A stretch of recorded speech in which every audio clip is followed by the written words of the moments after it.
सबिंदु सिंधु सुस्खल तरंग भंगरंजितम द्विषस्तु पाप जात जात कारिवारी संयुतम कृतांत दूत कालभूत भीतिहारी वर्मदे त्वदीय पाद पंकजम नमामि देवी नर्मदे नमामि देवी नर्मदे नमामि मातु नर्मदे त्वदीय पाद पंकजम नमामि देवी नर्मदे।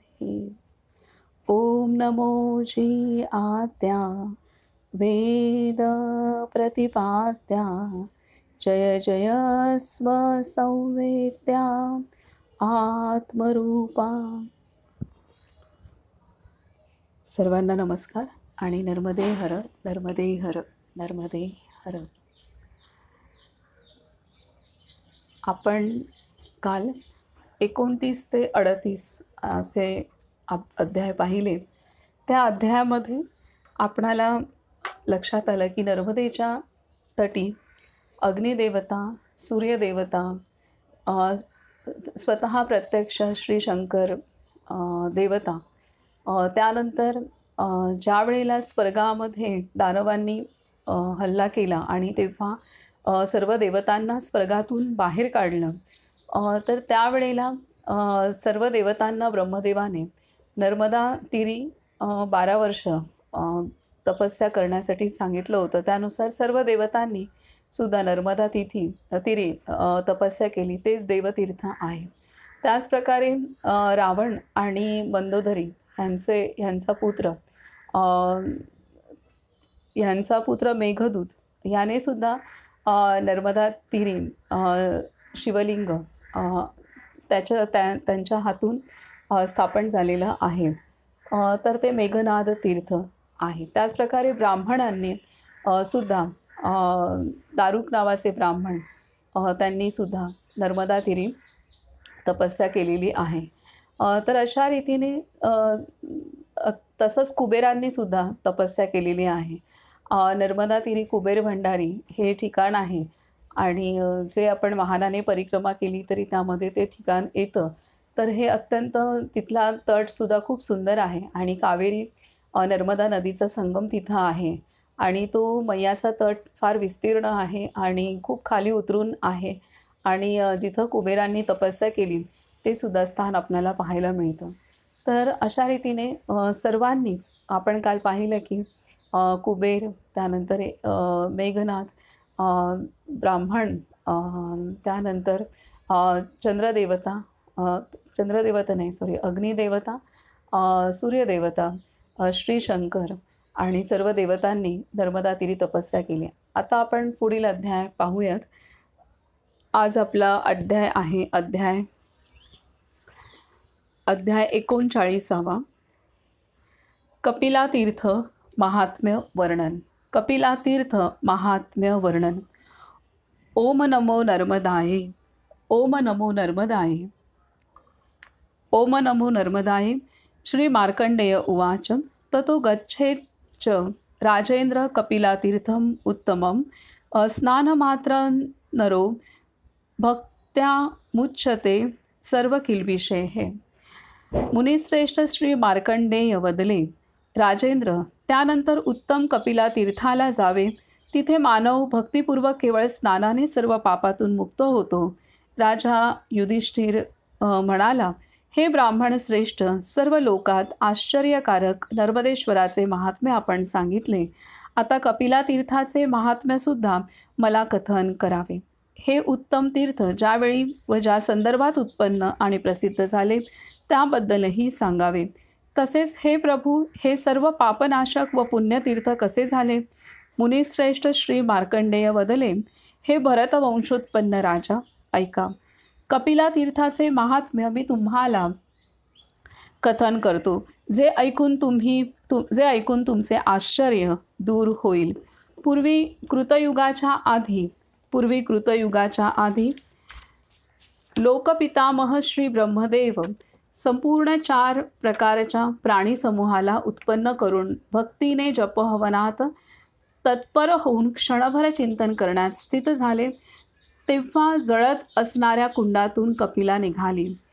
अग्निज्वाळाप्रमाणे उज्ज्वल शिंगयुक्त त्रिनेत्रवाली दुभती अग्नितत्वाने पूर्ण अग्निमुखी अग्नियुक्त नासिका व नेत्र असलेली अग्निमय खुर अग्नियुक्त पृष्ठभाग तसेच सर्व अंगात अग्निमय स्थिती असलेली सर्व लक्षणांनी शोभित घंटांचा सुंदर नाद असलेली परम तेजस्विनी कुंडाच्या मध्यभागी स्थित कपिलेला पाहून प्रिय युधिष्ठिर गुरु श्री ब्रह्मदेव तिला म्हणाले, सर्व लोकात पूजित पुण्यरूपधारी कपिले, तुला नमस्कार असो. मंगलदायिनी मंगलरूप देवी, तू त्रैलोक्यात अनुपमेय आहेस. तुला प्रणाम असो. सुंदरानना देवी, तू लक्ष्मी, तू स्मृतिरूप, तू आनंद आहेस. उमादेवीच्या नावाने विख्यात तू निस्संशय सती आहेस. हे सुमुखी, तू वैष्णवी व महादेवी तसेच ब्रह्माणी आहेस. हे महाभाग्यशाली, तू कुमारी भक्ती तसेच श्रद्धाही आहेस. भूतांना तू काळरात्री आणि कुमारी परमेश्वरी आहेस. तूच लवकुटी मुहूर्त आणि लक्षरूप आहेस. तू संवत्सर मास काल आणि क्षणरूप आहेस. चराचर सहित त्रैलोक्यात तुझ्याशिवाय काहीच नाही. अशा प्रकारे श्री ब्रह्मदेवाने जेव्हा आदरपूर्वक कपिलेची स्तुती केली तेव्हा ती महाभाग श्री ब्रह्मदेवाला म्हणाली, हे देवाधिदेव जगद्गुरू, आपल्या भाष्याने मी प्रसन्न झाले. हे पितामह, आज आपणास प्रिय असे मी काय करू ते सर्व सांगावे. श्री ब्रह्मदेव म्हणाले, हे परमेश्वरी, जगाच्या कल्याणाकरिता मी तुला उत्पन्न केले आहे. तेव्हा सर्वांच्या कल्याणाच्या इच्छेने तू स्वर्गातून इहलोकात जा. तू सर्व देव व सर्व लोकस्वरूप आहेस. जो विधिपूर्वक तुला सत्पात्री देईल त्यांचा स्वर्गलोकात निवास होईल. ब्रह्मदेवाने असे सांगितल्यावर ती परमेश्वरी देवी कपिला सिद्ध देवांनी वंदित होऊन पृथ्वीवर अवतरली. राजा युधिष्ठिरने विचारले, मान्यवर, जेव्हा ती कपिला श्री ब्रह्मदेवाच्या सांगण्यानुसार इहलोकात आली तेव्हा सारे देव व लोक कपिलाच्या अंगात कसे निवास करू लागले?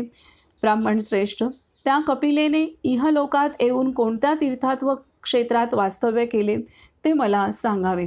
श्री मार्कंडेय वदले, हे भरतवंशोत्पन्न राजा, प्रजापती श्री ब्रह्मदेवाद्वारा सांगितल्यावर ब्रह्मलोकातून जगाला पवित्र करणाऱ्या पुण्यदायिनी श्री नर्मदा तटावर ती पोहोचली.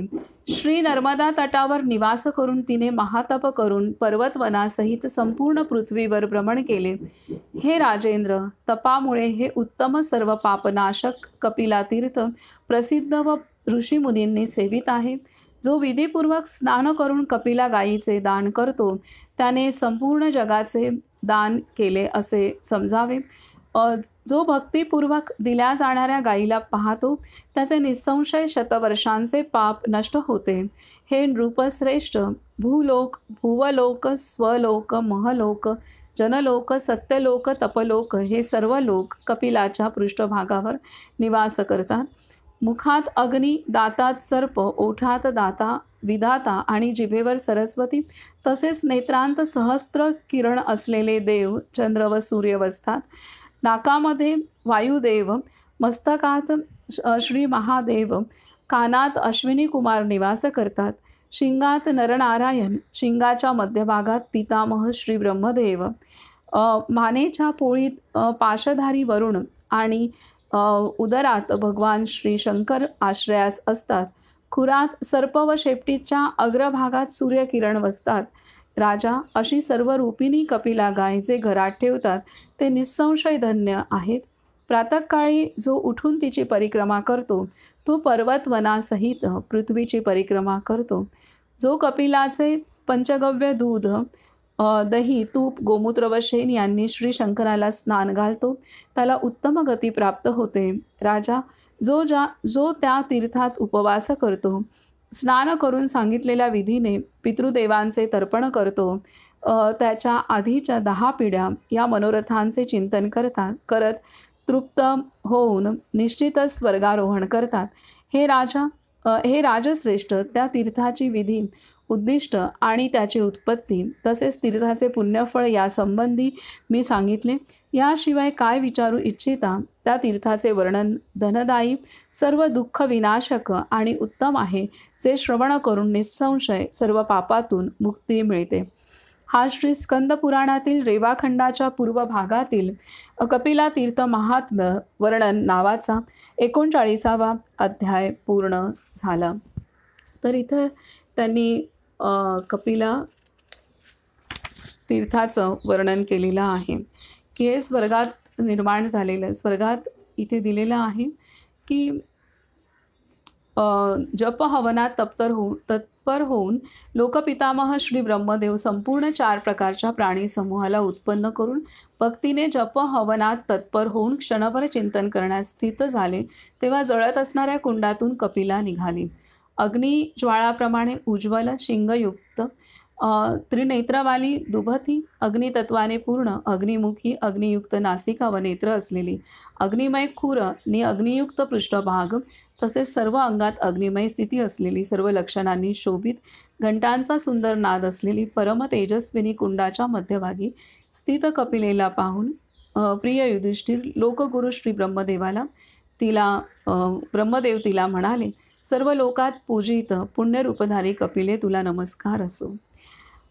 तर आता ही कपिला गाय आहे आणि ती सुद्धा इथं त्यांनी दिलेलं आहे की नंतर कपिलेला जेव्हा देवांनी सृष्टी निर्माण केली, म्हणजे सतयुगाच्या पण अगोदर सृष्टी सर्व निर्माण केली आणि त्यावेळेला होम हवन सर्व काही झालं आणि तिथं त्यामध्ये त्या हवनामध्ये कपिला गाय ही निर्माण झालेली आहे आणि ती सुद्धा मग स्वर्ग लोकातून नर्मदा तीरेच आलेली आहे आणि असं हे कपिला तीर्थ आहे हे इथे सांगितलेलं आहे. त्यामुळे आणि तिच्या अंतरी कपिला गायीच्या अंतरी म्हणजे सर्वच गायीच्या अंतरी कसं आहे 33 कोटी देवता वास करतात.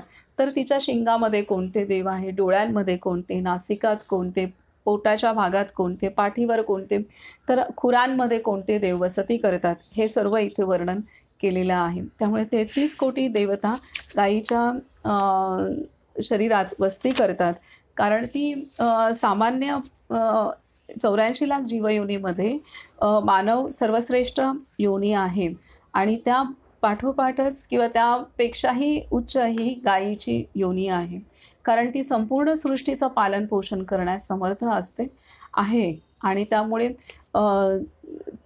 गोमाता, तिला माता असं संबोधलं जातं. त्यामुळे सर्व सृष्टीला पालन पोषण करण्याचं काम हे गायीच्या पंचगव्यामध्ये असतं आणि त्यामुळे ती मानवा इतकीच किंबहुना मानवापेक्षाही श्रेष्ठ असं आपण म्हणू शकतो कारण तिची उत्पत्तीसुद्धा अत्यंत दिव्य आहे.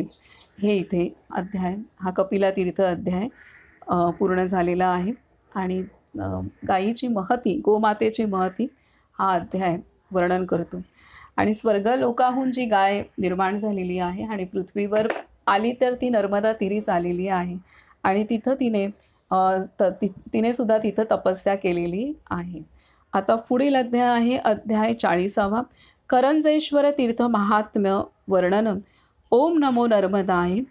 श्री मार्कंडेय उवाच ततो गच्छेत्तु राजेंद्र करंजेश्वर मुत्तमं यत्र सिद्धो महाभागो दैत्यो लोकेषु विश्रुतः. मुनिश्रेष्ठ श्री मार्कंडेय वदले, राजेंद्र त्यानंतर उत्तम करंजेश्वरला जावे, जिथे सिद्ध झालेला महाभाग करंज दैत्य त्रैलोक्यात विख्यात झाला. राजा युधिष्ठिरने विचारले, महाभाग त्या तीर्थात महातपस्वी सिद्ध झालेला ब्राह्मण कोणाचा पुत्र होता आणि तो केव्हा सिद्ध झाला ते आपण मला सांगावे. श्री मार्कंडेय वदले, पूर्वी कृतयुगात मरीची नावाचे वेदांगाचे तत्व जाणणारे श्री ब्रह्मदेवाचे मानसपुत्र होते. अनघ राजा परमतपस्वी त्या मरीचीचा सुद्धा फार काळानंतर मानसपुत्र झाला, जो साक्षात श्री ब्रह्मदेवा समान होता. हे भरत वंशोत्पन्न क्षमा दया दम दान सत्य शुद्धी व नम्रता हे मरीची महर्षींचे सर्व गुण त्याच्यातही होते. अशा गुणांनी पूर्ण ब्राह्मण श्रेष्ठ कश्यपाला जाणून प्रजापती दक्षाने पत्नीच्या हेतूने स्वकन्या दिली. हे श्रेष्ठ भरत वंशोत्पन्न अदिती, दिती, दनू तसेच अन्य 10 कन्या दिल्या. त्यांचे अनेक पुत्र नातवंडे झालीत. अदिती देवीने त्या प्रजापती कश्यपासून इंद्र आदी देवींना उत्पन्न केले, ज्यांनी महान स्थावर जंगमरूपी त्रैलोक्य व्यापले. दुसरी पत्नी दनूपासून महाप्रतापी सर्व लक्षणांनी संपन्न करंज नावाचा पुत्र झाला. राजा बाल्यावस्थेतच त्याने महान तप केले. त्याने श्री नर्मदा तटावर निवास करून अत्यंत कठोर अतिश्रेष्ठ दिव्य 1000 वर्षांपर्यंत कृच्छ चांद्रायण केले. त्याचा आहार भाजी फळे मुळेच होता. तो सदा स्नान हवनात दंग होता. तेव्हा प्रसन्न होऊन त्रिपुराला मारणाऱ्या भगवान श्री महादेवांनी उमादेवीसह प्रकट होऊन त्याला वर मागण्यासाठी मान्यता दिली. अनघ महासत्व करंज, मी तुझ्यावर संतुष्ट आहे, तू मला वर माग. एकच मिनिट जरा. तर इथे सांगतायत की बाल्यावस्थेत त्याने महान तप केले. त्याने श्री नर्मदा तटावर निवास करून अत्यंत कठोर अतिश्रेष्ठ दिव्य 1000 वर्षांपर्यंत कृच्छ चांद्रायण केले. त्याचा आहार भाजी फळमुळेच होता. तो सदा स्नान हवनात दंग होता. तेव्हा प्रसन्न होऊन त्रिपुराला मारणाऱ्या भगवान श्री महादेवांनी उमादेवीसह प्रकट होऊन त्याला वर मागण्यासाठी मान्यता दिली. अनघ महासत्व करंज, मी तुझ्यावर संतुष्ट आहे, तू मला वर माग. मी तुला अमरत्वा व्यतिरिक्त सर्व काही द्यायला तयार आहे. करंज म्हणाला, हे देवा, जर आपण माझ्यावर संतुष्ट आहात व मला वर देऊ इच्छिता तर माझे पुत्र व नातवंडे धर्मशील व्हावेत, तसेच व्हावे. असे म्हणून उमादेवी बरोबर श्री महादेव नंदीश्वरावर आरूढ होऊन गणांसह अंतर्धान पावले. ते अंतर्धान पावल्यावर हर्षभरीत दैत्य करंज सुद्धा स्वतःच्या नावाने श्री शंकराची स्थापना करून घरी गेला. तेव्हापासून ते तीर्थ सर्व तीर्थांत श्रेष्ठ तीर्थ झाले. तिथे केवळ स्नान केल्याने मानव सर्व पापातून मुक्त होतो. त्या तीर्थात स्नान करून जो पितृदेवतांचे तर्पण करतो तो निश्चित अग्निष्टोम यज्ञाचे फल प्राप्त करतो. राजा, त्या तीर्थात जो अनशन व्रत करतो तो मरणोत्तम उत्तम गती मिळवितो व जिथून परत येत नाहीत अशा रुद्रलोकात जातो. किंवा जो शास्त्रानुसार देहत्याग करतो, हे धर्मपुत्र, तो शिवलोकात 20,000 वर्ष वास्तव्य करतो. त्यानंतर विशेष पुण्यक्षय झाल्यावर वेदांगाचे तत्व जाणून सर्व शास्त्रात निष्णात निर्मळ कुळात जन्म घेतो. तो राजा वा राजतुल्य होऊन पुत्रपौत्रासहित सर्व व्याधिवर्जित शतवर्ष जगतो. हे अनघ, या प्रकारे तीर्थात स्नानदानाचे फल जे तुम्ही विचारले ते सर्व मी तुम्हाला सांगितले. हे भरतवंशोत्पन्न, या उत्तम तीर्थाचे महात्म्य पठन व श्रवण करणाऱ्याला हे पुण्यदायी, पापनाशक, धनदायी व दुःस्वप्ननाशक सुद्धा आहे. जो पितृभक्त श्राद्धाच्या वेळी या उत्तम तीर्थाचे महात्म्य श्रवण करतो त्याचे पुण्य अक्षय होते, असे श्री शंकराने म्हटले आहे.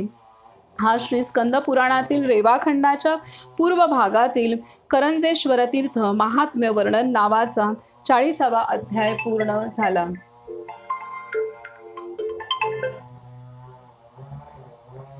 हॅलो. हा, तर अशा रीतीने करंज इथे त्यांनी दिलेला आहे की करंज दैत्य त्रैलोक्यात विख्यात झाला. यांनी सुद्धा इथं तपस्या केलेली आहे आणि त्यामुळे ते करंजेश्वर तीर्थ झालेलं आहे. आणि इथे त्यांनी त्यांचा जन्म मरीचीपासून पूर्वज हे जे तपस्वी आहेत करंज दैत्य, त्यांचे पूर्वज हे मरीची पासून येत आहेत, असं ती सगळी परंपरा त्यांनी दिलेली आहे. आता पुढील अध्याय आहे अध्याय 41वा, कुंडलेश्वर तीर्थ महात्म्य वर्णन. कुंडलेश्वर तीर्थ महात्म्य वर्णन. ओम नमो नर्मदाये. श्री मार्कंडेय उवाच. ततो गच्छेच्च राजेंद्र कुंडलेश्वरमुत्तमं यत्र सिद्धो महायक्षः कुंडधारो नृपोत्तम. मुनिश्रेष्ठ श्री मार्कंडेय वदले, राजश्रेष्ठ त्यानंतर उत्तम कुंडलेश्वर तीर्थाला जावे, जिथे महायक्ष कुंडधार सिद्ध झाला. सुरासुरांपेक्षा महाउग्र तप करून सिद्ध होऊन पौलस्त्य मंदिरात क्रीडा करू लागला. राजा युधिष्ठिरने विचारले, हा कुंडधार कोणत्या युगात उत्पन्न झाला, ज्याने महाउग्र तप करून भगवान श्री शंकराला संतुष्ट केले? तो कोणाचा पुत्र होता? हे अनघ, हे सर्व आपण विस्ताराने सांगावे. हे कथामृत श्रवण केल्याशिवाय मला तृप्ती नाही.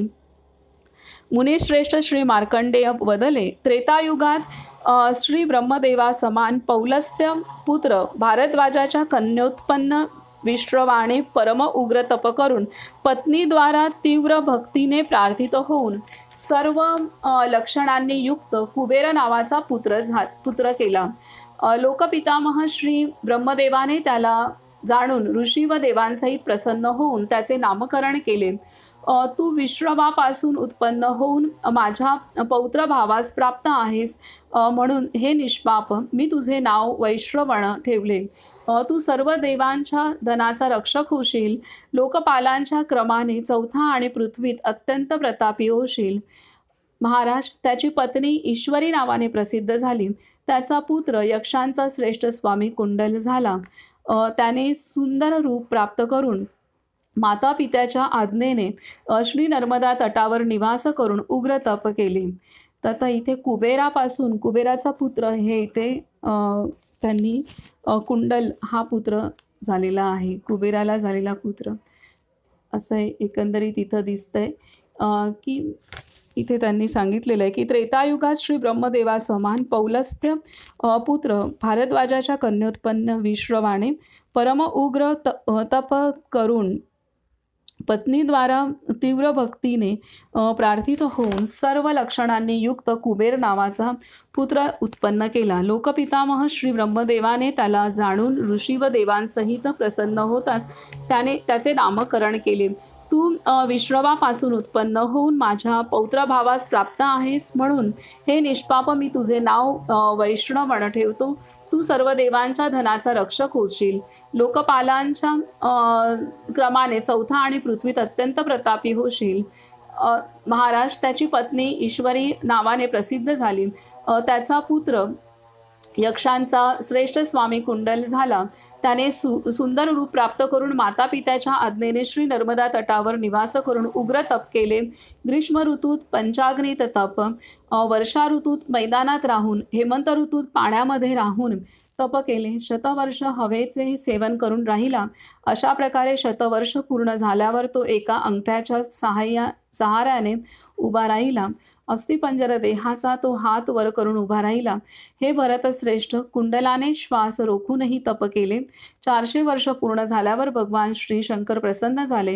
हे वत्स, जो तुझ्या मनाला रुचेल तो वर माग, मी निश्चितच तुला देईल. मी तुझ्या तपाने संतुष्ट झालो आहे. कुंडल म्हणाला, यक्षेश्वर, कुबेराच्या कृपा प्रसादाने त्याच्याच नगरात त्याचाच अनुचर होऊन सर्व शत्रूत अवध्य होऊन यथेच्छ भ्रमण करावे. तसेच हो असे म्हणून सर्व लोकात नमस्कृत होऊन भगवान श्री महादेव आकाश मार्गाने कैलासावर प्रवेश करून अंतर्धान पावले. अतिप्रसन्न झालेल्या त्या यक्षाने तेथे उत्तम कुंडलेश्वराची स्थापना केली. पुष्प, धूप, चंदन लेपाने, विमान व छत्र चामराने, पूजनाच्या सामुग्रीने शिवलिंगाला अलंकृत करून, जगन्नाथाला प्रणाम करून, अन्नपाणी आदी सामग्रीने ब्राह्मणाला तृप्त करून, श्री शंकराला प्रसन्न करून तो स्वभवनात गेला. तेव्हापासून ते तीर्थ त्रैलोक्यात महापुण्यदायक श्रेष्ठ कुंडलेश्वर नावाने प्रसिद्ध झाले. त्या तीर्थात जो कोणी उपवास करून भगवान श्री शंकराचे पूजन करतो तो पापमुक्त होतो. जो ब्राह्मणांना सोने, चांदी, मणी, मोती आणि भोज्य पदार्थ देतो तो स्वर्गात सुखी होतो. त्या तीर्थात स्नान करून ऋग्वेद, यजुर्वेद, सामवेदाचे गायन करून एक ऋचा जपून संपूर्ण फळ एक ऋचा जपून संपूर्ण फळ प्राप्त करतो. हे पांडुनंदन, जो त्या तीर्थात ब्राह्मणाला उत्तम गाय देतो त्याचे फळ तुम्ही ऐकावे. त्याच्या व त्याच्या संततीच्या अंगावर जितके रोमछिद्र आहेत तितके हजार वर्ष तो स्वर्गलोकात पूजनीय असतो. महाप्रतापी तो पुरुष पुत्र पौत्रांसहित तितके वर्ष स्वर्गात निवास करतो. त्या तीर्थात अन्न देणारा पुरुष असंख्य वर्ष शिवलोकात वसतो. तो गंधर्वसिद्ध अप्सरांनी पूर्ण मधुर नादमय स्वर्गलोकात सुखी होतो. हे धर्मनंदन, या प्रकारे त्या तीर्थाचा संपूर्ण प्रभाव मी तुम्हाला सांगितला.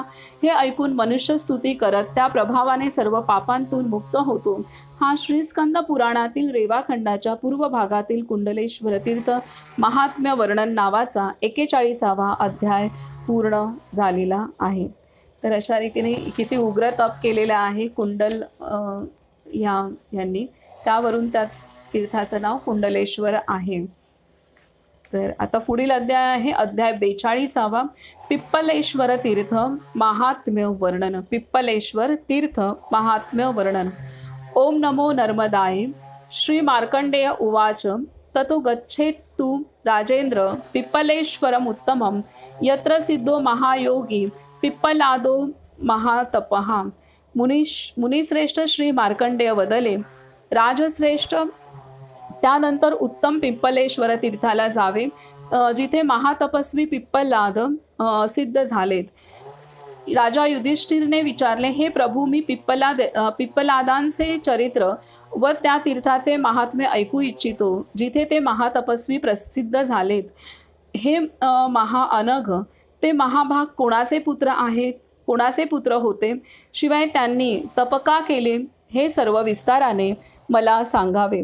मुनिश्रेष्ठ श्री मार्कंडेय वदले, प्रिय युधिष्ठिर, महातेजस्वी वेदांग पारंगत याज्ञवल्क्य महर्षींनी मिथिलात राहून पूर्वी महातप केले. त्या बुद्धिमान याज्ञवल्क्यांच्या तपस्विनी भगिनीला देववश 7व्या वर्षीच वैधव्य प्राप्त झाले. पूर्वकर्माच्या परिणामामुळे ती माता पिताहीन होती. पित्याच्या पक्षातही अन्य कोणी नव्हते, त्यामुळे ती एकटीच होती. भूतलावर भ्रमण करत ती हळूहळू भावाजवळ आली जिथे ते परलोक सुखाच्या इच्छेने तप करत होते. ती सुद्धा तिथे राहून सेवा करत महातप करू लागली.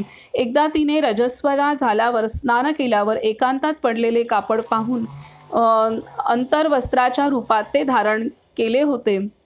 याज्ञवल्क्यांनी दैववश त्या रात्री जिथे ते एकांतात झोपले होते तिथे कामुक स्वप्न पाहून लंगोटीत रक्तबिंदू समान वीर्य त्यजले. तप प्रकाशित ते वीर्य सिद्ध अग्नी समान तेजाळ होते. आग आल्यावर त्या ब्राह्मणांनी जेव्हा ते वस्त्र अशुद्ध झालेले पाहिले तेव्हा ते दूर फेकून दिले. विधीपूर्वक शुद्धी करून रात्री स्नान निषिद्ध मानून ते याज्ञवल्क ब्राह्मण पुन्हा झोपले. जे वस्त्र याज्ञवल्क महर्षींनी वीर्यपातामुळे दूर फेकले होते तेच वस्त्र अर्ध्या रात्रीच त्यांच्या भगिनीने योनीचे आवरण म्हणून वापरले. प्रातःकाळी महर्षींनी ते फेकलेले वस्त्र इकडे तिकडे खूप शोधले. तेव्हा त्या ब्राह्मणीने विचारले, हे बलशाली, तुम्ही काय शोधता आहात? शिवाय तुम्हाला कोणत्या वस्तूची अपेक्षा आहे? मला योग्य ते सांगा. याज्ञवल्क्यांनी सांगितले, हे कल्याणी, मी आज रात्री अपवित्र स्वप्न पाहिले. शुक्रपात सहित एक वस्त्र मी फेकले होते, ते दिसत नाही. हे राजा, ते ऐकल्यावर ब्राह्मणी घाबरत म्हणाली, बंधू, मी ते वस्त्र स्नान करून घातले आहे. तिने ते उत्तर ऐकून मुनी हा हा असे म्हणत मुळापासून कापलेल्या वृक्षाप्रमाणे भूमीवर पडले. तेव्हा हे काय असे उद्गार काढत आकाशास समान निर्मळ अशी ती भावाला आश्वासन देत आदरपूर्वक म्हणाली, हे माननीय, अत्यंत गुप्त कारणसुद्धा तुम्ही मला सांगा, ज्यामुळे त्वरित विचार करून यावर काही उपाय केला जाईल. त्यानंतर त्या महर्षी याज्ञवल्क्यांनी फार वेळ विचार करून वाणीचे सामर्थ्य मिळवून भययुक्त मनाने जे सांगितले, हे राजा, ते तुम्ही ऐका. हे शुभ्र व्रत भगिनी, यात तुझा तसेच माझाही काही दोष नाही. यात तुझा तसेच माझाही काही दोष नाही. तुझ्या पदरी जो गर्भधारण झाला आहे त्याला देवच कारणीभूत आहे. तू नित्य सावधपूर्वक त्याची रक्षा कर. पूर्ण काळ जाईपर्यंत त्याचा विनाश होऊ नये हे कर्तव्य आहे. लज्जित होऊन दुःखित मनाने त्या साध्वीने तसेच हो असे म्हटले. पुत्रोत्पत्तीपर्यंत त्या गर्भाचे रक्षण केले. पुत्र उत्पन्न होताच त्या गर्भाला घेऊन त्या ब्राह्मणीने पिंपळाच्या छायेचा आश्रय घेतला व त्याला तिथे सोडत म्हटले, या लोकातील स्थावर व चर प्राणी माझ्याकडून त्याच्या बालकाची रक्षा करोत. असे म्हणून हे श्रेष्ठ राजा ती ब्राह्मणी निघून गेली. त्या अवस्थेत पडलेले ते मूल क्षणभर चुपचाप राहिले. त्यानंतर हातपाय पसरत डोळे मिटून विचित्र स्वरात रडू लागले. त्या मुलाचा रडण्याचा आवाज ऐकून चराचर व्याकुळ झाले. महाउत्पाताने पर्वत वन कंपित झाले. त्यानंतर त्या भुकेल्या श्रेष्ठ ब्राह्मण मुलाला महाअद्भुत जाणून त्याची जगण्याची व्यवस्था केली. वृक्षाने सावली सोडली नाही. हे भरतवंशोत्पन्न त्या वृक्षातून स्त्रवणारे अमृतपान त्याने केले. या प्रकारे पालन झाल्यावर त्या कुमाराने मनात शांतपणे असा विचार केला, माझे अरिष्ट ग्रह आहेत. कोणत्या क्रूर ग्रहाचे वर्तन आहे, कोणत्या ग्रहाची माझ्याकडे क्रूरदृष्टी आहे. या अवस्थेत शनैश्वर हळूहळू चालत भूमीवर पडले. तेव्हा हात जोडून घाबरत त्यांनी म्हटले, हे महामुनी ब्राह्मण पिप्पलाद, मी आपल्यावर काय उपकार केले आहेत, काय अपकार केले आहेत की ज्यामुळे मला आकाशातून पृथ्वीवर पाडले. या प्रकारे शनैश्वरांनी महामुनी पिप्पलादांना विचारले. तेव्हा क्रोधित होऊन पिप्पलादांनी जे सांगितले, हे राजा ते तुम्ही ऐका. दुर्बुद्ध मी माता पिता रहित बालक आहे. शनैश्चर तुम्ही पूर्णतया सांगा की तुम्ही लोकांना त्रास का देता.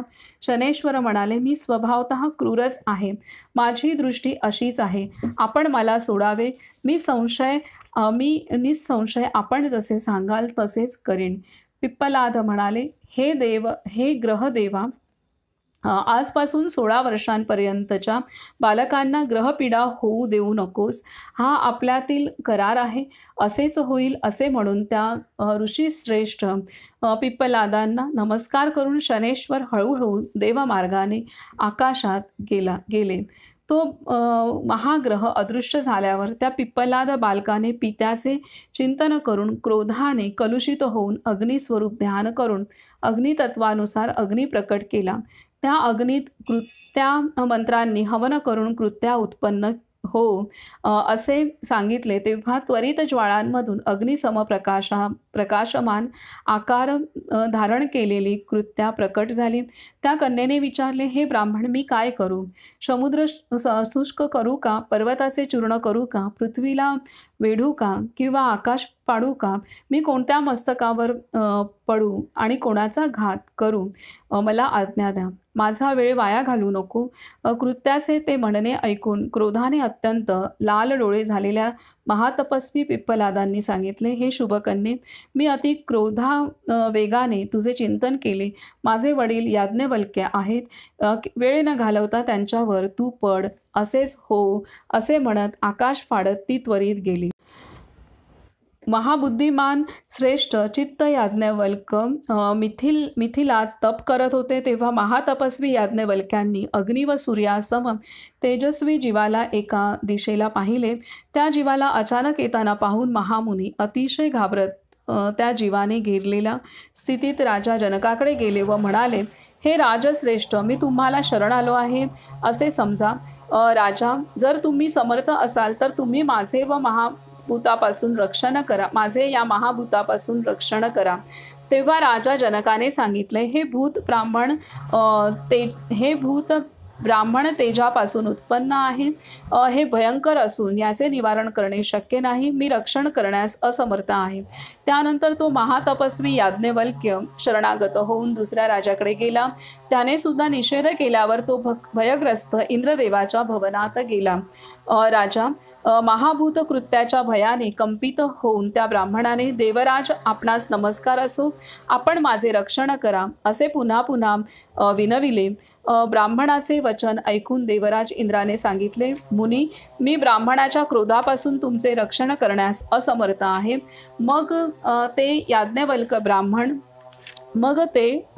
महाब्रह्मज्ञानी याज्ञवल्क ब्राह्मण ब्रह्मलोक व विष्णुलोकातही गेले आणि तिथेही त्यांना तेच उत्तर मिळाले. त्यानंतर ते मुनी जीवनात निराश उद्विग्न होऊन भूताच्या पाठोपाठ शिवलोकात गेले. हे पांडुनंदन योगबल संपन्न याज्ञवल्क्य भगवान श्री शंकराच्या नखाच्या मांसात असे लपले की देवही त्यांना पाहू शकणार नाही. तेव्हा अग्नी व सूर्यासम तेजस्वी ते महाभूतही तिथे गेले. त्याला सोडा असे त्या कृत्याने देवाधिदेव श्री शंकराला सांगितले. हे भरतश्रेष्ठ, त्या भूताने असे सांगितल्यावर श्री महादेवाने योगीराज याज्ञवल्क्यांना नखाच्या मांसाच्या आत असलेले दर्शविले. भूतेश्वर श्री शंकराने कृत्याला दूर स्थापित करून महा आपत्तीत पडलेल्या मुनींना धीर दिला. ब्राह्मण, तुम्ही घाबरू नका. महामुनी, तुम्ही बाहेर या. नंतर अत्यंत सूक्ष्म रूपात स्थित त्या कृत्या नावाच्या भूताला पाहून भगवान श्री शंकर म्हणाले, महाभूत, तुम्ही या मुनीचे काय करणार आहात ते मला सांगा. कृत्याने उत्तर दिले, देवेश, क्रोधाविष्ट ऋषी पिप्पलादांनी माझे चिंतन केले आहे. मी यांचे शरीर नष्ट करेन. हे प्रभू, मी हिंसा करण्याकरिता आलो आहे असे समजा. त्या भूताचे ते म्हणणे ऐकून याज्ञवल्क्यांचे मंत्र जाणून श्री शंकराने विचार केला. राजा युधिष्ठिर, त्या भूताचे ते म्हणणे ऐकून याज्ञवल्क्यांचे मंत्र जाणून श्री शंकराने विचार केला. या राजा युधिष्ठिर, त्यावेळी ब्राह्मणाचे योगीश्वर असे नाव ठेवून आणि त्याला तिथे सोडून भगवान श्री शंकर अंतर्धान पावले. ते सर्व पाहून ते भूत तेथून निघून गेले. त्या भूताला पाठवून दुःखित मनाने पिप्पलादांनी मातापित्याच्या अभावाने व्याकुळ होऊन श्री नर्मदा तटावरच निवास केला. एका अंगठ्याच्या बळावर स्थित होऊन पिप्पलादांनी, हे राजा, निराहार राहून 16 वर्षातच देवेश श्री शंकराला पार्वती देवीसह प्रसन्न केले. पिप्पलादांच्या तपाने संतुष्ट होऊन श्री शंकराने त्यांना सांगितले, श्रेष्ठ व्रतधारी ब्राह्मण, तुमच्या या तपाने मी अति प्रसन्न आहे. तुम्ही वर मागा, मी तुम्हाला तुमच्या मनाप्रमाणे वर देतो. पिप्पलादांनी म्हटले, जर आपण माझ्यावर प्रसन्न आहात, शिवाय मला वर देऊ इच्छिता, तर हे देवेश शंभू, या तीर्थात आपण स्थिर राहावे. पिप्पलादने असे सांगितल्यावर भगवान श्री शंकर महामुनी पिप्पलादांना तसेच हो असा आशीर्वाद देऊन गणांसह अदृश्य झाले. भगवान श्री शंकर निघून गेल्यावर पिप्पलादांनी त्याच श्री नर्मदा तटावर एका ठिकाणी श्री शंकराची स्थापना केली आणि त्यानंतर उत्तर पर्वतावर निघून गेले. राजा त्या तीर्थात मानवाने भक्तिपूर्वक मंत्राने स्नान करून मातृदेवांचे तर्पण करून श्री शंकराची पूजा करावी. असे केल्याने मानव निसंशय अश्वमेध यज्ञाचे फल प्राप्त करतो आणि मरणोत्तर शिवलोकात जातो. हे भरत वंशोत्पन्न राजा, जो पितृगणाच्या उद्देशाने ब्राह्मणांना तिथे भोजन देतो. एकच मिनिट.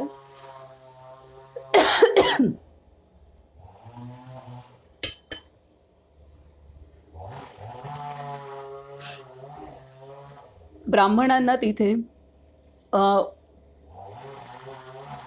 भोजन देतो. त्याचे पितृगण तृप्त होऊन स्वर्गात 12 वर्ष प्रसन्न राहतात. जो संन्यास दीक्षा घेऊन त्या तीर्थात देहत्याग करतो तो रुद्रलोकातून परत येत नाही. हे अनघ, तुम्ही जे विचारले ते सर्व मी तुम्हाला सांगितले. पिप्पलाद तीर्थाचे महात्म्य व उत्पत्तीही कथन केली. हे आख्यान पुण्यदायी, पापहारी, घणवर्धक आणि दुःख स्वप्ननाशक आहे. याचे पठन श्रवण करणाऱ्यांच्या सर्व पापांचे निवारण होते. हा श्री स्कंद पुराणातील रेवाखंडाच्या पूर्व भागातील पिप्पलेश्वर तीर्थ महात्म्य वर्णन नावाचा 42वा अध्याय पूर्ण झाला.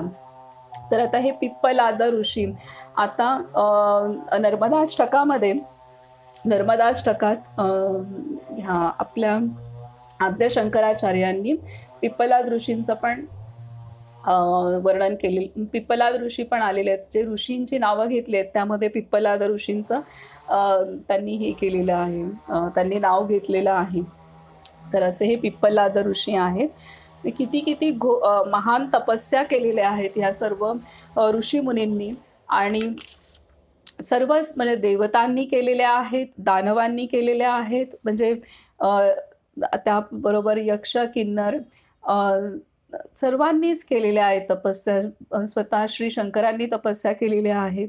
त्यामुळे त्यांनी ज्या सिद्धी प्राप्त केलेल्या आहेत, त्यांनी जी अवस्था प्राप्त केलेली आहे, जो आत्मसाक्षात्कार प्राप्त केलेला आहे, तो नर्मदा तटी साधना करून केलेला आहे. आणि अत्यंत घोर तपस्या, अत्यंत कठोर तपस्या करून त्यांनी प्राप्त केलेलं आहे.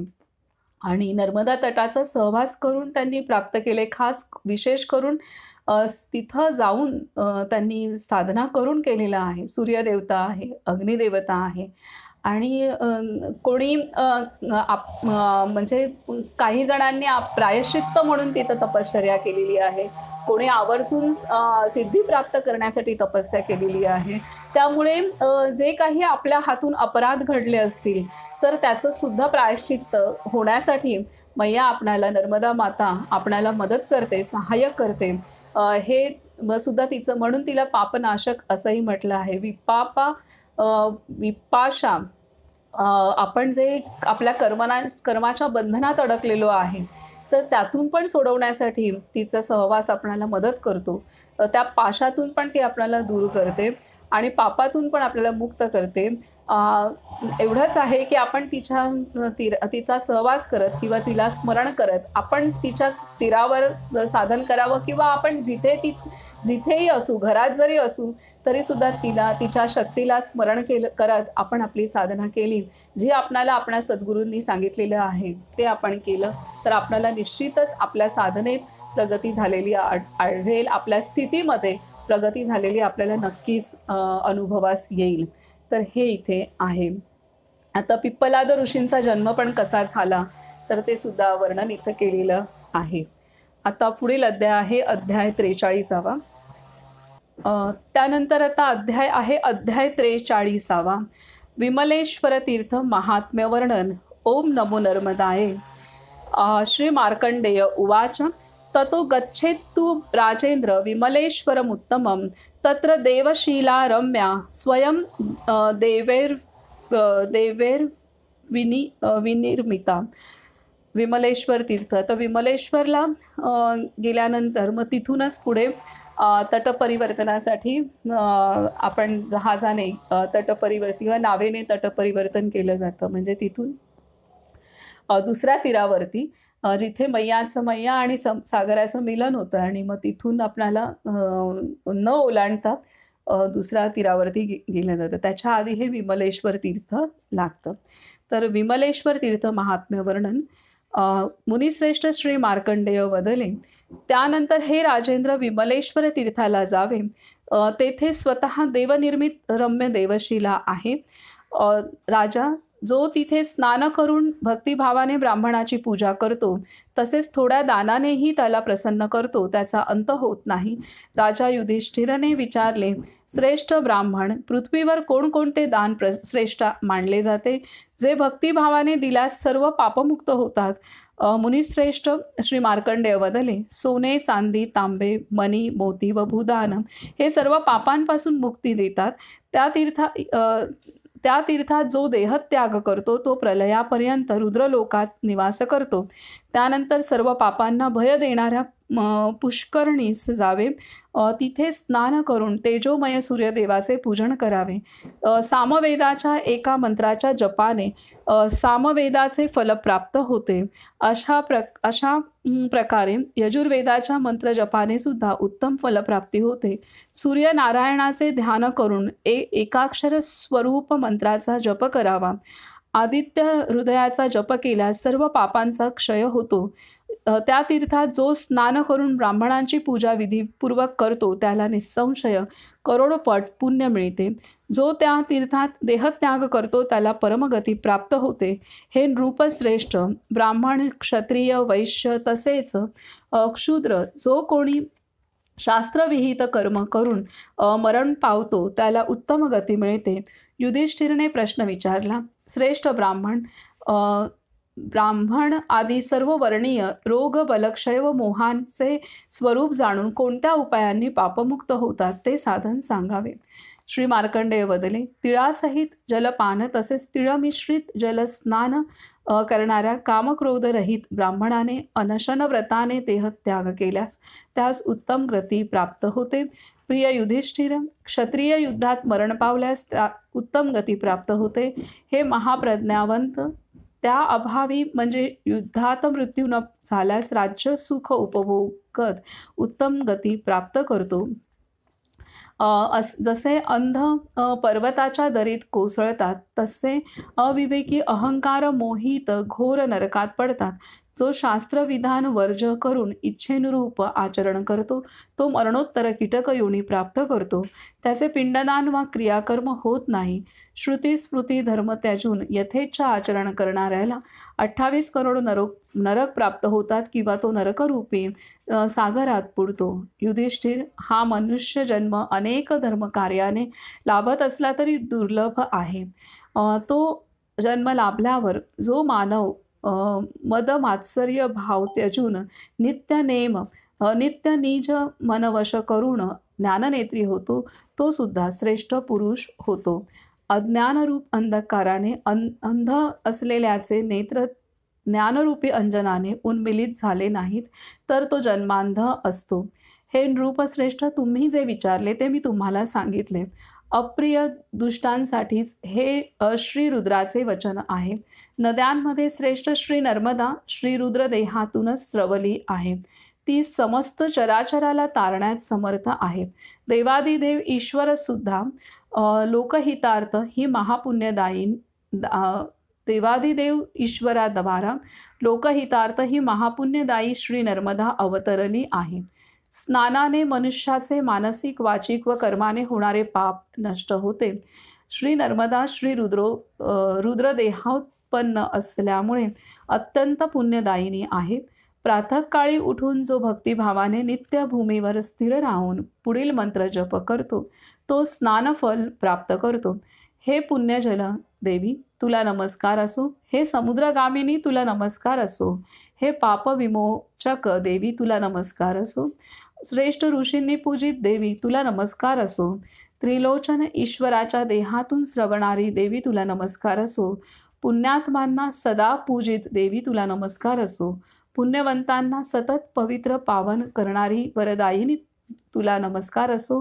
हा श्री स्कंद पुराणातील रेवाखंडाच्या पूर्व भागातील विमलेश्वर तीर्थ महात्म्य वर्णन नावाचा 43वा अध्याय पूर्ण झाला.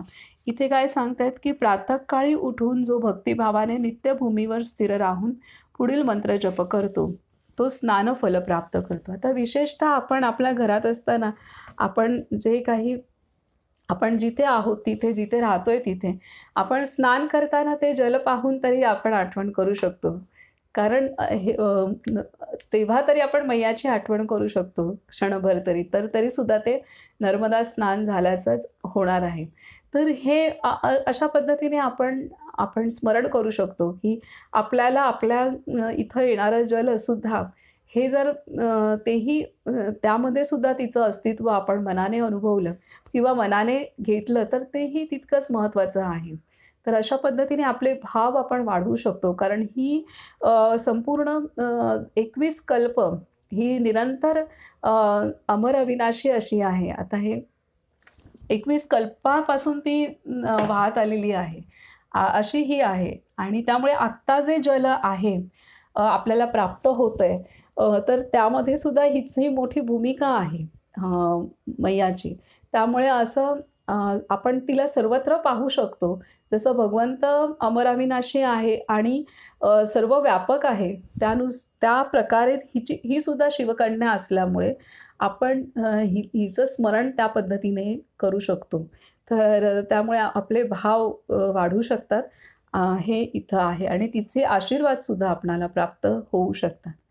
तर हे इथे आहे. आता हे विमलेश्वर नावाचं अध्याय आहे आणि यामध्ये खूप छान सांगितलं की नरदेह हा दुर्लभ आहे.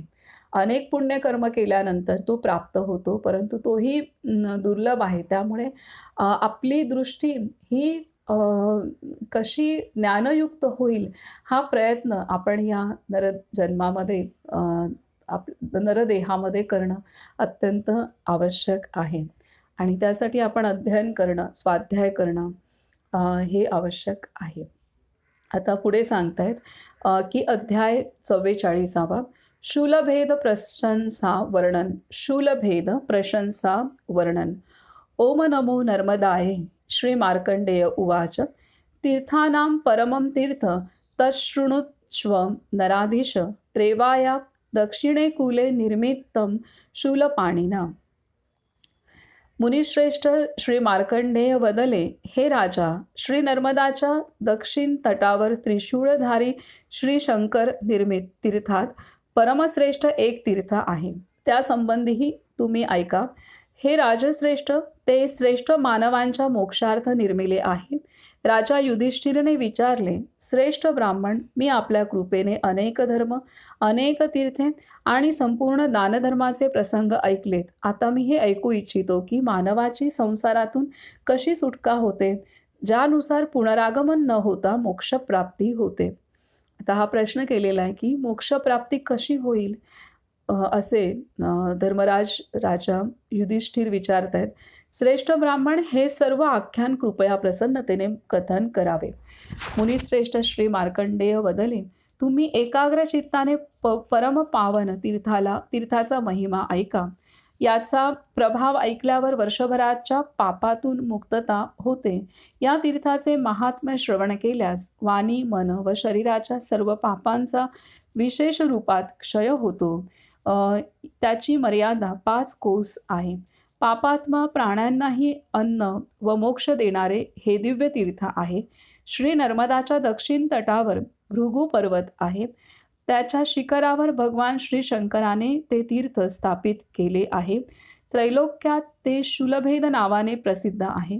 तीर्थांच्या चौफेर जे वृक्ष आहेत ते उन्मळून पडल्यावर श्री शिववचनानुसार निसंशय ते शिवलोकात जातात. तिथे भूवर जे पक्षी वा जीव मरतात ते उत्तम लोकात जातात. पाताळातून स्रवणारी भोगवती नावाची गंगा जशी सर्व पाप नाश करणारी, तशीच दुसरी तिथे शूलभेदात स्रवली आहे. गिरवाण नावाची अन्य पुण्यदायी महानदी जिथे श्री शंकराने पृथ्वी भेदन केले त्या कुंडात अवतरली आहे. प्रिय युधिष्ठिर, पूर्वी महापापांचे निवारण करणारी श्री शंकराने उत्पन्न केलेली सरस्वती नदीही हे राजा तिथे अवतरली आहे. प्रभामय श्री नर्मदाशी जिथे तिचा संगम झाला आहे तिथे गिरवाण नावाची शिला आहे. ते परमतीर्थासारखे तीर्थ न कधी झाले न होईल. केदार, प्रयाग, कुरुक्षेत्र व गया किंवा अन्य तीर्थ त्याच्या 1/16 सुद्धा नाही. ते पंचस्थान तीर्थ 5 पृथक स्थानाच्या रूपात स्थित आहे. ते संक्षिप्तपणे एक वेगवेगळे करून सांगेन. ज्याप्रमाणे नाभी अर्थात मध्यक्षेत्री गया पुण्यप्रद आहे, चक्रतीर्थ सुद्धा त्या सम आहे. धर्मारण्यात खूपस्थलाप्रमाणे शूलभेद क्षेत्र सुद्धा परमपुण्यदायी आहे. जसे ब्रह्मयूप पुण्यक्षेत्र आहे तसेच देवनदीचे क्षेत्रही पुण्यदायक आहे. जसे देवांचे गयाशीर तसेच देवशिला ही पुण्यप्रद आहे. जसे पुष्कर क्षेत्र तसेच मार्कंडेय कुंड आहे. तिथे पितृगणांच्या निमित्ताने दिलेले पिंडदान आणि तर्पण अक्षय असते. जो तिथे श्राद्ध तसेच नित्य जलपान करतो तो सर्व पापातून मुक्त होतो. जसा कंचुक म्हणजे सर्पाच्या कातेपासून सर्पमुक्त होतो, तिथे काय सांगते, जो तिथे श्राद्ध तसेच नित्य जलपान करतो तो सर्व पापातून मुक्त होतो. जसा कंचुक म्हणजे सर्पाच्या काथेपासून सर्प मुक्त होतो, त्याप्रमाणे तो पापातून मुक्त होतो. जिथे पाखंड व क्रोध वर्जित श्रेष्ठ सत्पात्र ब्राह्मणांची पूजा करावी. गणनाथ गजानन देवाला पूजित झालेले पाहून 13 दिवसाचे दान 13 पट होते. कंबल क्षेत्रपालाला पाहून सर्व विघ्नांचा विनाश होतो. परमभावभक्तीने शूलपाणी श्री महेश्वराची पूजा करावी. ईश्वराच्या पूर्व भागात उमादेवीचे श्रद्धापूर्वक पूजन करावे. त्यानंतर गृहावासी श्री मार्कंडेशाचे भक्तिभावाने पूजन करावे. त्यामुळे ज्ञात अज्ञात सर्व पापांपासून मुक्ती मिळते. गुहेत प्रवेश केल्यावर 3 अक्षरी ओंकाराचा अथवा ब्रह्मसूत अर्थातच वेदसूक्ताचा जप केल्यास ओंकाराचा अथवा ब्रह्मसूक्त अर्थात वेदसूक्ताचा जप केल्यास नील पर्वतजन्य 1/6 पुण्य लाभते. तिथे त्रिनर अर्थात 3 देव आदित्यगण आणि मरुतगणांसह निवास करतात. तिथे सर्व देवमय कोटिलिंग नावाचे स्थान आहे.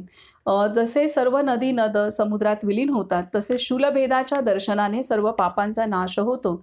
आजही प्रत्यक्ष प्रचिती येते की स्नान योगाच्या वेळी शिवलिंगामधून ठिणग्या उडताना दिसतात. तसेच दुसराही अनुभव येतो की तेलबिंदू पसरत नाहीत. अशा प्रकारे शूलभेदाच्या प्रभावाने असा प्रत्यय येतो की त्रिकाळ मानव शूलभेदाचे स्मरण करतो. हे राजा, त्यामुळे तो मानव प्रत्यक्षात बाह्याभ्यंतर शुद्ध होतो. देवांनी विचारले तर मी याचे कथन कोणालाही केले नाही. मी हे नित्य अत्यंत गोपनीय तीर्थ मानतो. हे सर्व पापनाशक पुण्यदायक व सर्व दोष नष्ट करणारे आहे, म्हणून अत्यंत उत्तम आहे. राजा, हे तीर्थ सर्व तीर्थमय आहे, ज्याचा प्रभाव ऐकून सर्व पातकातून मुक्तता होते. प्रिय युधिष्ठिर, मी तुम्हाला शूलभेदाचा संक्षिप्त महिमा सांगितला. भक्तिभावाने याचे श्रवण करणारा सर्व पापातून मुक्त होतो. हा श्रीस्कंद पुराणातील रेवाखंडाच्या पूर्व भागातील शूलभेद प्रशंसा वर्णन नावाचा 44वा अध्याय पूर्ण झाला. तर इथे शूलपाणी ह्या तीर्थाचं वर्णन केलेलं आहे. शूलपाणी की झाडी असं नर्मदा यात्रेतील अत्यंत महत्त्वाचा टप्पा आहे. आणि इथं शूलपाणेश्वर मंदिर भगवान श्री शंकराचं तिथे स्थान आहे. आता ते धरणांमुळे पाण्याखाली गेले तर दुसरं मंदिर तिथं स्थापन केलेलं आहे. तर आता इथे आणि अत्यंत कठीण असा हा भाग आहे पायी परिक्रमा करतानाचा. आणि इथं अनेकांना खूप जे पायी परिक्रमा करतात त्यांना शूलपाणीमध्ये खूप अनुभव येतात. आणि खडतर प्रवास आहे शूलपाणीच्या जंगलातला. जंगल म्हणजे आता जंगल नाही आहे, तिथे डोंगर आहेत भरपूर आणि ते पार करावे लागतात आणि ओसाड भाग आहे तो पूर्णतः. तर अत्यंत कठीण असा हा टप्पा आहे. तर आणि ह्या कठीण टप्प्यामध्येच नर्मदा माई खूप अनुभव देते साधकांना, हेही तितकंच आहे. त्यामुळे तिच्या शक्तीमुळेच ते ज्यांचा तो टप्पा पार होतो तिच्या शक्तीमुळेच पार होऊ शकतो. आता पुढील अध्याय आहे अध्याय 45वा. शूलभेद कथनात अंधक प्रशंसा वर्णन. ओम नमो नर्मदाय. श्री मार्कंडेय उवाच. एव पुरा प्रश्नः परिपृष्टो महेश्वरं राजा चोत्तानपादेन ऋषिदेव समागमे. मुनिश्रेष्ठ श्री मार्कंडेय वदले. ऋषिदेवांच्या संमेलनात पूर्वी राजा उत्तानपादने श्री महेश्वरांना हाच प्रश्न विचारला होता. उत्तानपादने विचारले, हे तीर्थ महापुण्यदायी श्रेष्ठ व सर्व देवरूप आहे असे ऐकले आहे. भगवान श्री शंकर असे हे गोपनीय स्थान न कधी पाहिले न या तीर्थाबद्दल कधी ऐकले. शूलभेद कसे निर्माण झाले, पूर्वी याची उत्पत्ती कोणी केली, हे प्रभू त्या तीर्थाचे विस्तारपूर्वक महात्म्य आपण मला सांगावे. ईश्वर वदले. पूर्वी महापराक्रमी बलगर्वित दानव होता. इहलोकात त्यासम पराक्रमी व शक्तिशाली कोणी नव्हता. श्री ब्रह्मदेवाच्या पुत्राचा अंधक नावाचा उन्मत्त पुत्र होता. अकंटक राज्य करत तो नीच स्थानी स्थित असा प्रसन्न व धष्टपुष्ट होता. त्याचा देवगणसुद्धा तिरस्कार करत नव्हते. त्याचे भवन अग्निदेवाच्या उद्यानासम प्रकाशमान होते. हे भरत वंशोत्पन्न राजा, तेव्हा अंधकने विचार केला की श्री शंकराला प्रसन्न करावे, ज्यामुळे ईश्वराचा अनुग्रह लाभेल आणि मनी असलेला वर मागेन. परमनिश्चय करून अंधक घरातून एकटाच निघाला. श्री नर्मदा तटावर पोहोचल्यावर तो दानव कठोर तपश्चर्येत मग्न झाला. दिव्य 1000 वर्षांपर्यंत तो निराहार राहिला. त्यानंतर दुसऱ्यांदा पुन्हा 1000 वर्षांपर्यंत तो केवळ जल पिऊन राहिला. तिसऱ्या वेळेला तो 1000 वर्षांपर्यंत केवळ धूमपान करून, तर चौथ्यांदा 1000 वर्षांपर्यंत तो योगाभ्यासात गर्क होता. इतके उग्र तप इथे कोणी केले नाही. हे भरत वंशोत्पन्न राजा, जेव्हा त्याचे केवळ अस्थिचर्मावशेष राहिले, तेव्हा त्याच्या मस्तकातून निघालेली धूमवर्ती स्वर्ग ओलांडून कैलासात स्थित झाले.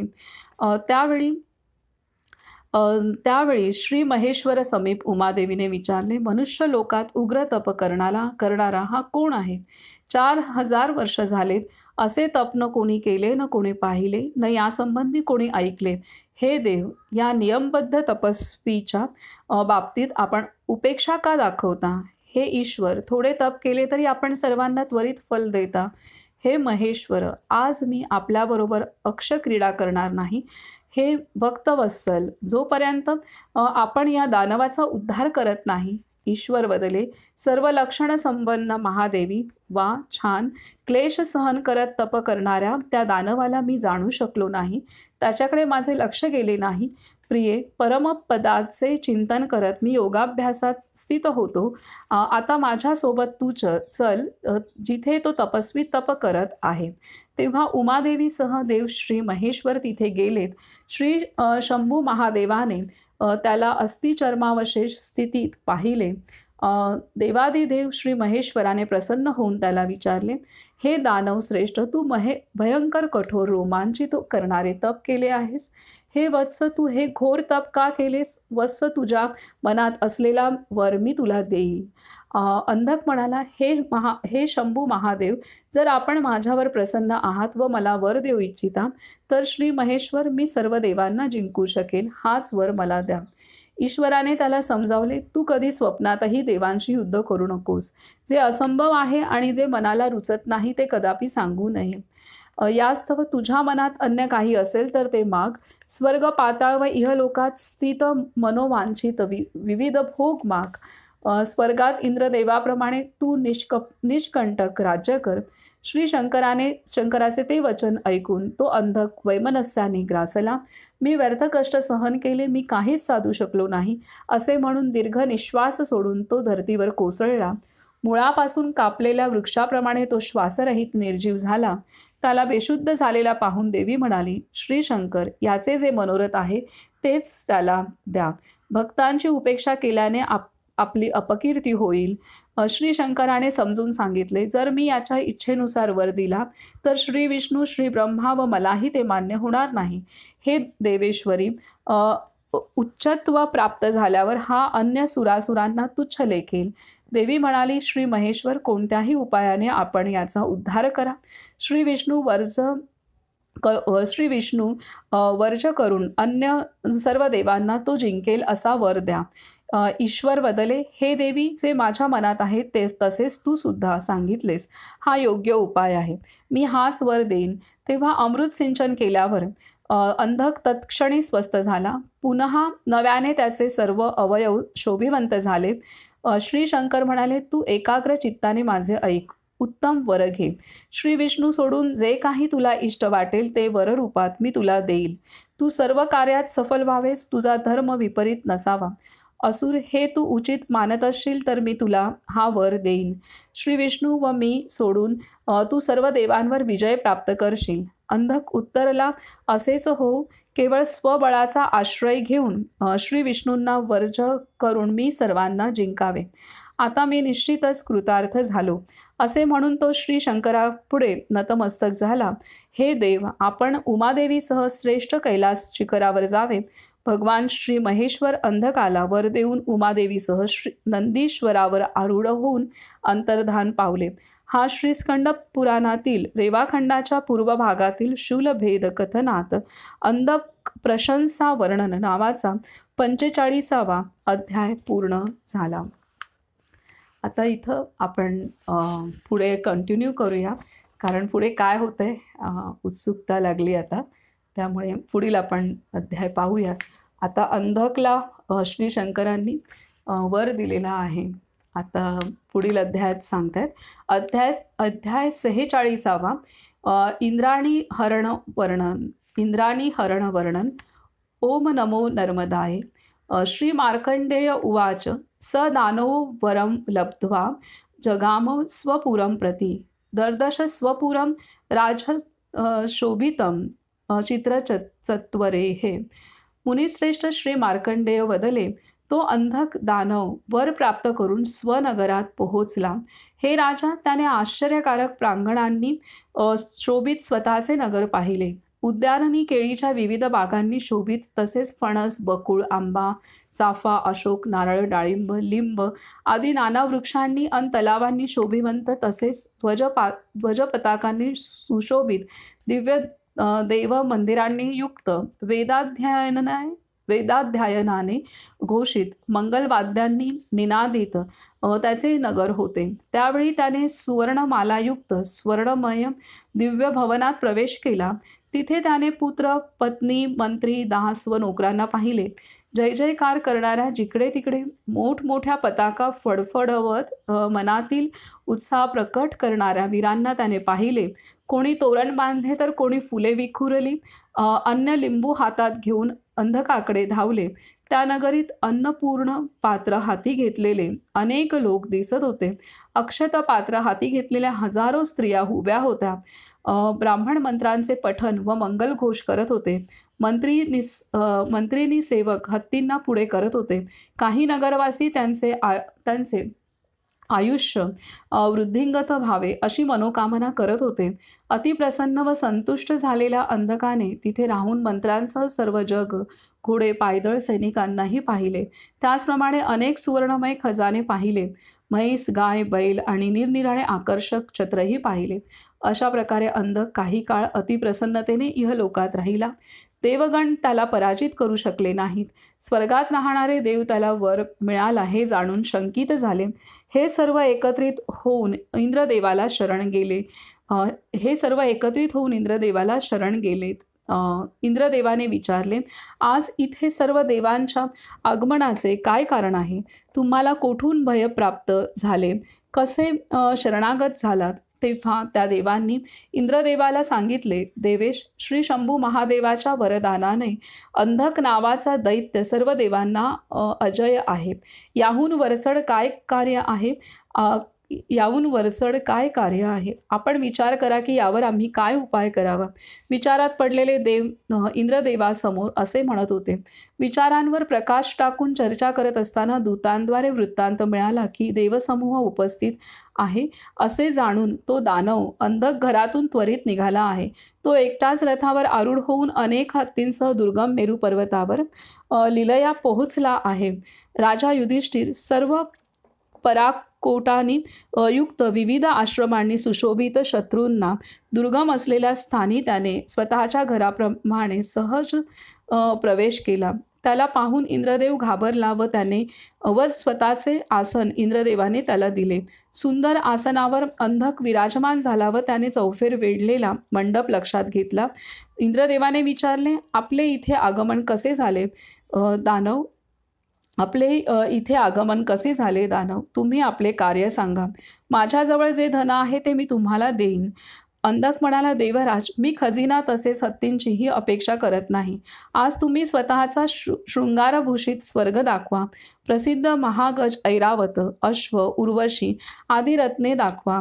पारिजातकाची फुले आणि इतर अनेक वृक्ष जाती याशिवाय सर्व थाटमाट दाखवा.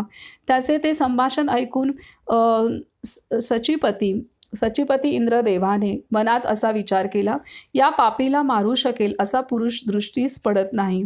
दुःखाने व्याकुळ देवलोकाचा आज कोणी रक्षक नाही. भयग्रस्त इंद्रदेवाने सर्व वस्तू दिल्या. रंगमहलात बसून नृत्य करवले. यम, वायू, किंतु हे सर्व देव तिथे बसले होते. राजा, उर्वशी आदी सर्व अप्सरा गीत वादनासह एक एक नृत्य करू लागल्या. त्या अप्सरांना पाहून त्याचे मन शांत झाले नाही. त्याचे कामातूर मन इंद्राणीकडे लागले होते. तो इंद्राणीला घेऊन स्वतःच्या नगरीकडे जाऊ लागला. तेव्हा अंधकाचे देवांशी युद्ध सुरू झाले. त्याच्याकडून विविध शस्त्र, चक्र, वज्र आदींनी सर्व देव पराजित झाले. त्याच्यामुळे वायू आदी सर्व देवता युद्धात भग्न झाल्यात. ज्याप्रमाणे सिंह सर्व हत्तींना जिंकून वनात निर्भयपणे भटकतो, त्याप्रमाणे त्या एकट्याने सर्व देवांना जिंकून एकट्याने सर्व देवांना जिंकून परांगमुख केले. ज्याप्रमाणे अज्ञानी राजा गावातील लोकांना स्वेच्छेने त्रास देतो, वारंवार आक्रमण करून मनाला वाटेल ते धन वस्त्र लोकांकडून हिरावून घेतो, प्रजेला दुःख देताना स्वतःचा विनाश पाहू शकत नाही, असे देवांनी अनुभवले. इंद्राणीला घेऊन तो श्रेष्ठ दानव तेथून त्वरित निघून गेला. हा श्री स्कंद पुराणातील रेवाखंडाच्या पूर्व भागातील इंद्राणी हरणवर्णन नावाचा 45वा अध्याय पूर्ण झाला. तर आता इथं हा अध्याय आता अंधकाने वर घेतला आणि इंद्रसभेत जाऊन तिथून इंद्राणीला घेऊन तो आपल्या इथं परतलेला आहे. तर अशा रीतीने हा अध्याय आहे. आता पुढील अध्याय आहे अध्याय 47वा. यामध्ये काय पुढे आहे का देत आहेत बघूया आपण. छोटंसंच आहे. श्री विष्णुलोक गमनागमन वर्णन. ओम नमो नर्मदाय. श्री मार्कंडेय उवाच. गिर्वाणाश्च ततः सर्वे ब्राह्मणं शरणं गताः